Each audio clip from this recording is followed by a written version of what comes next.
What if is a question that has plagued many philosophers as well as the average person. What if you had chosen path B instead of path A? How much different would your life have turned out?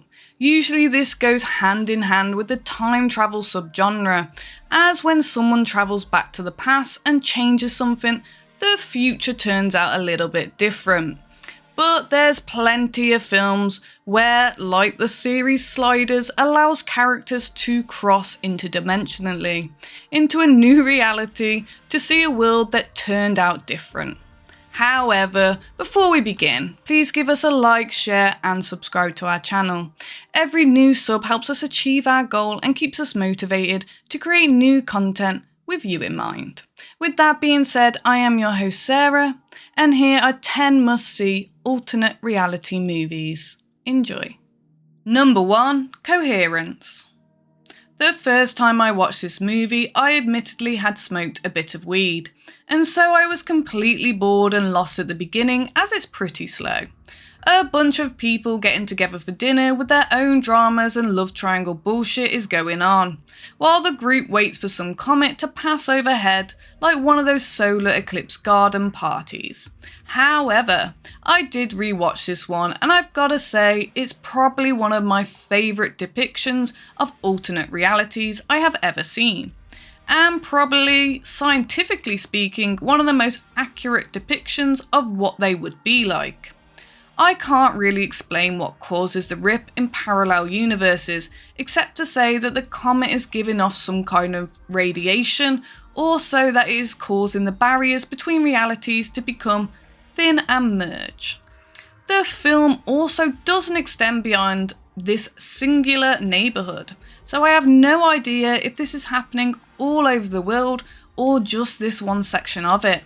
But basically, after the comet is overhead, the power goes out, and so the party guests begin going outside, and they see that most of the houses have lost power, with the exception of one singular house at the end of the block that still seems to have its lights on. They go to see what's up, so they send some people from the group over to the house, and the ones who return look exactly like the ones who left, except they are alternate reality versions. The film then goes almost into full psychological horror territory as alternate reality versions mix with one another without the hopes of returning to their own realities, and oh my god, it's just crazy. And all the actors involved are so normal, like none of the Hollywood supermodel actor types who are just too beautiful and worried about makeup or how they look. It's actually believable people. So you kind of end up relating to one or more of the characters a bit more than usual. Definitely head over to Peacock, Pluto, Prime, Apple TV or Fandango to check this brainbuster out. Number 2. Inception. To say this film is an alternate reality is kind of a stretch, since the alternate reality is actually just a constructed world within another person's subconscious. But since they are fully realised worlds, filled with NPCs essentially, and fully functional buildings and machines and so on and so forth, we're putting it on the list. Christopher Nolan is clearly one of the greatest living directors to date. In 2010, he brought us the quite thrilling cerebral sci-fi masterpiece Inception.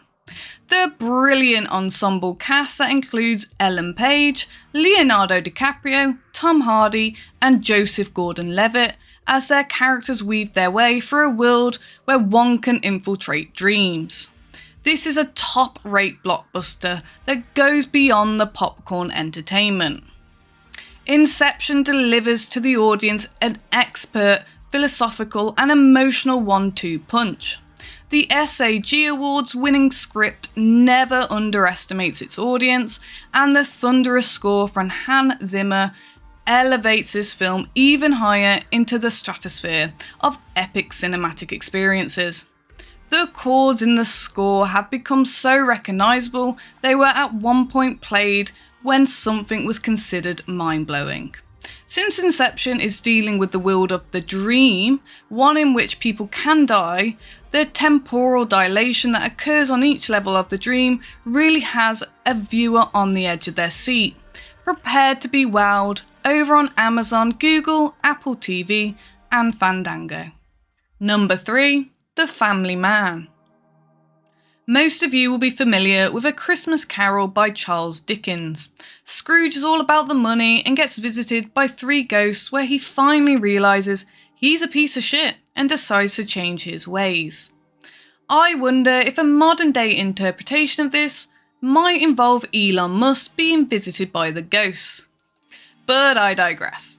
This film tries to shake things up, and instead of 3 ghosts, he's actually visited by God or a guardian angel in the shape of Don Cheadle.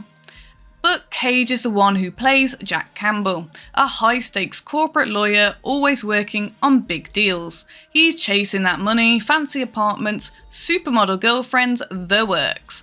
But it's an empty life. See, before he became this world-class asshole, he was happily in love with a young woman named Kate Reynolds, and they fit together perfectly. But he makes a decision that takes him down a path where money and more other things are more important than people, completely shattering her heart, and kind of changing her for the worst as well. While Cage, the angel dude, basically does his magic and shows Cage what a life would have been like had he stayed with Kate instead. And while it is far from glamorous, he was actually happy. He had the love of a good woman, the love of his kids, his neighbours cared about him, his work valued what he did. All in all, it was fulfilling. So does Jack change his ways, or does he go back to what he knows, living the rich life? Find out by checking this flick out over on Google Play, Apple TV, Prime or Fandango. Number 4, Star Trek, 2009. So before Interstellar broke our brains with the black hole theories, Star Trek used one to send a Romulan mining vessel back through time, hell-bent on vengeance against Vulcans and the Federation because they failed to stop Romulus from exploding. Since one of the popular theories of time travel is that if you change something in the past, it creates a new branch in reality. This is exactly what happens in the world of Star Trek, and thus the Kelvin timeline was born. As a long-time Trek fan, I was originally skeptical about this film, because at the time with all the other remakes coming out, I saw this film as yet another attempt to cash in on a franchise by recasting new actors in iconic roles. But you know what? It frickin' works. The opening battle scene where Kirk's father George takes on the Romulan mining ship in the highly under-armoured and under-armed USS Kelvin is just breathtaking and mind-blowing. From then on, while Kirk still ends up as captain of the Enterprise by the end of the film, other events slightly differ and it explains the shift in personality as well. The characters feel familiar but also new at the same time, and it's definitely in the top 5 of the best Star Trek films, at least in my opinion. So if you're looking for a high-octane political space thriller, then head over to Paramount Plus, Apple TV, Prime or Fandango to check it out. Number 5, Everything Everywhere All at Once. Probably the best film on this entire list. It's so well done and filled with heart that I personally believe every single person should at least watch it once and they will walk away with something.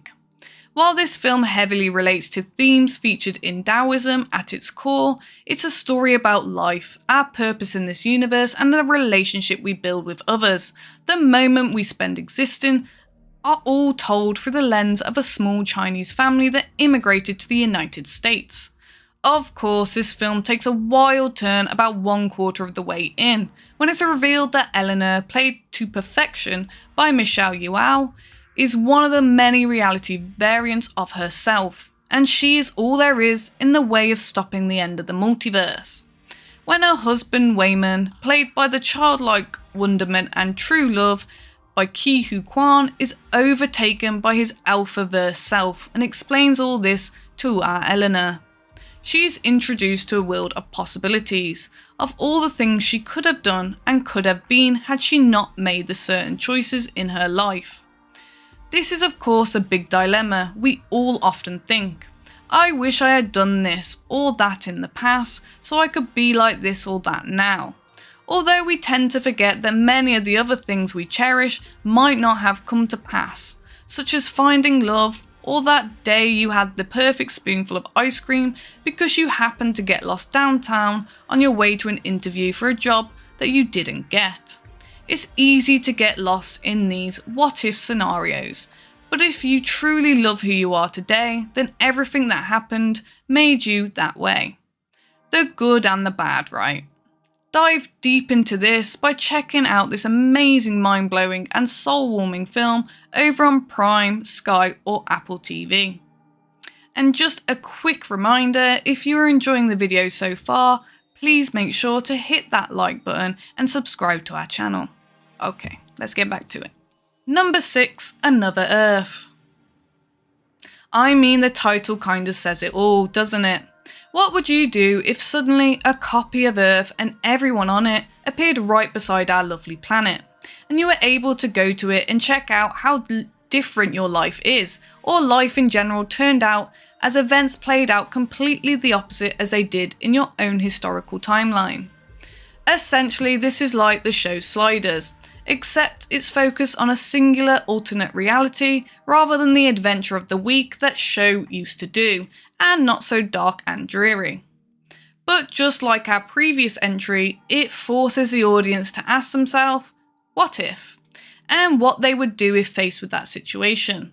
Would you try and swap places with the other person?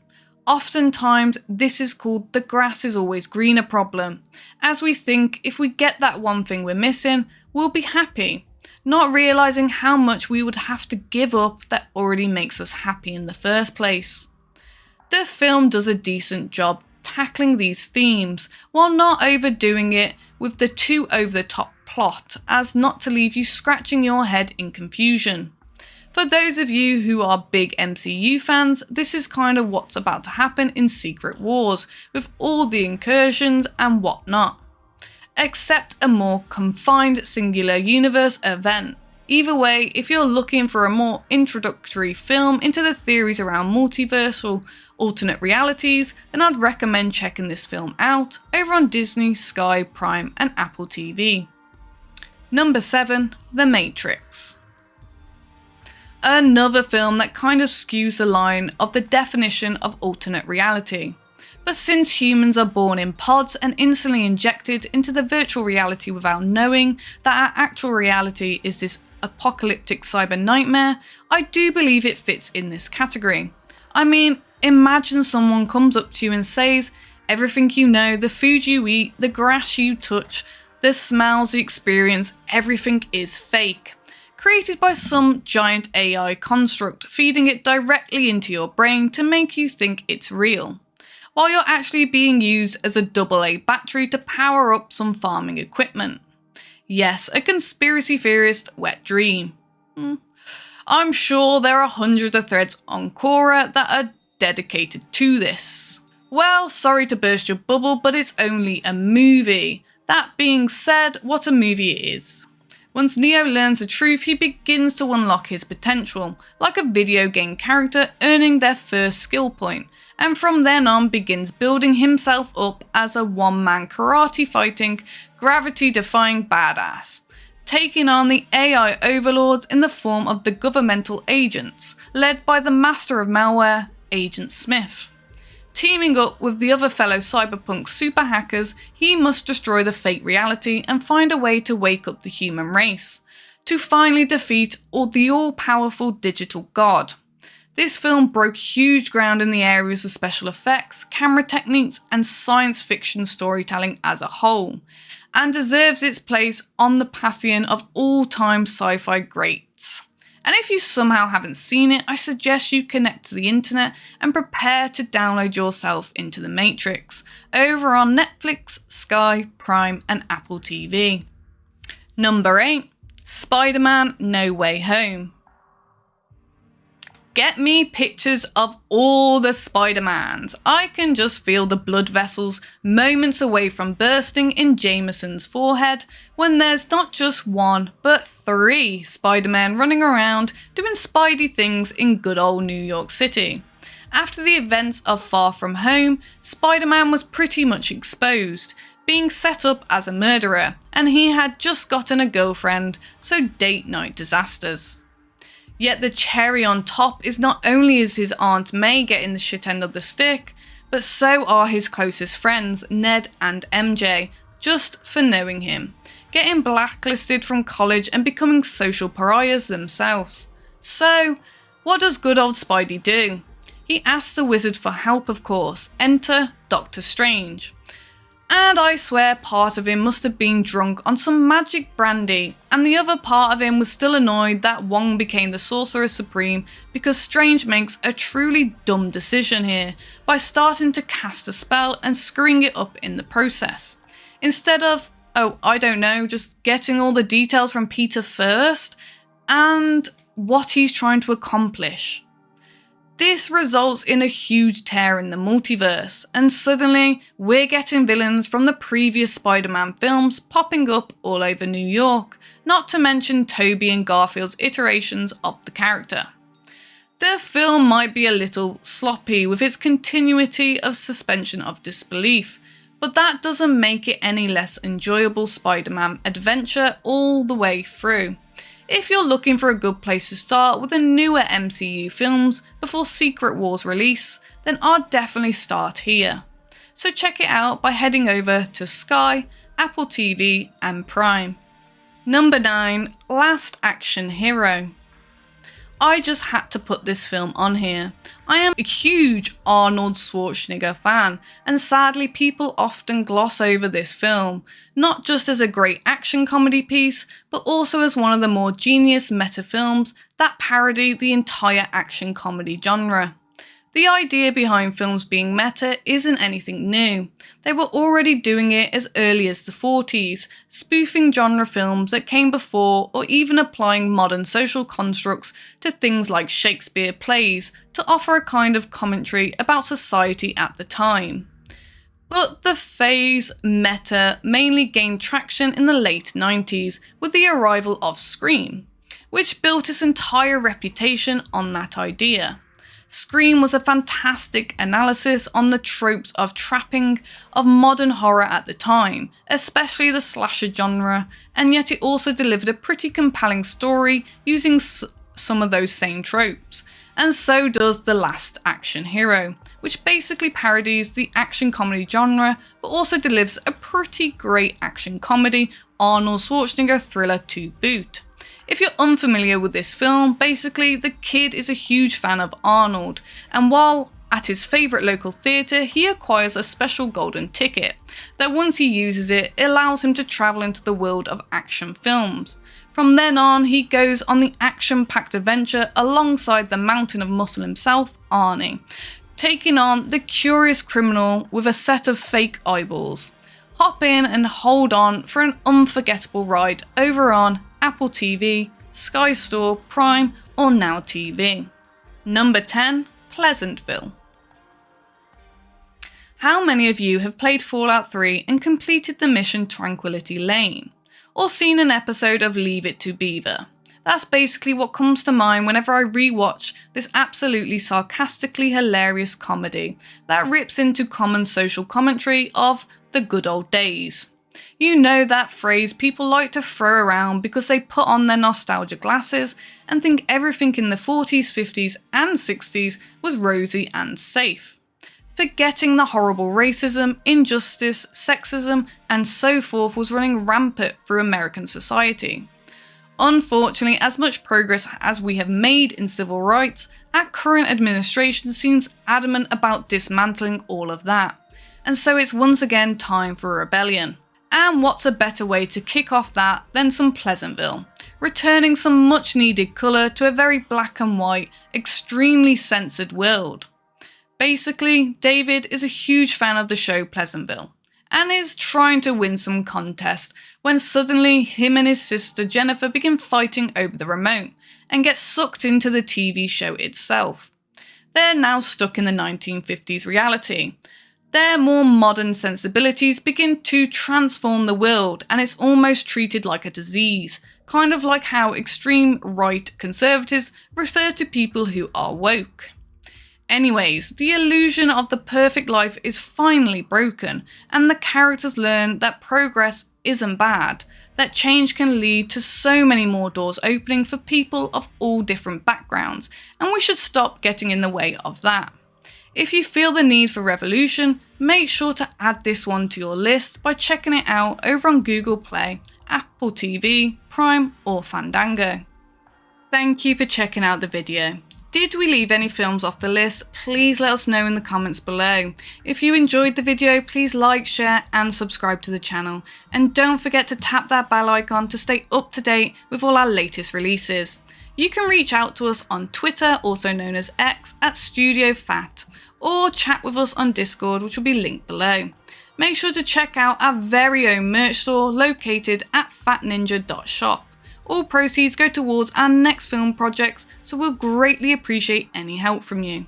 I have been your host Sarah, and I hope you have a beautiful day. Take care and goodbye.